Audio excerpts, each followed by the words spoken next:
Sa Exodo 20, mga talatang 3 hanggang 5. Ganitong sabi ng tunay na Diyos: Huwag kang magkakaroon ng ibang mga Diyos sa harap ko.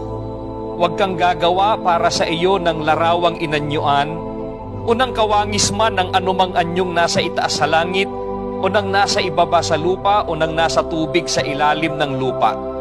Huwag mong yuyukuran sila o paglingkuran man sila, sapagkat akong Panginoon mong Diyos ay Diyos na mapanibughuin, na aking dinadalaw ang katampalasanan ng mga magulang sa mga anak hanggang sa 3 at 4 na salin ng lahi ng mga napopuot sa akin.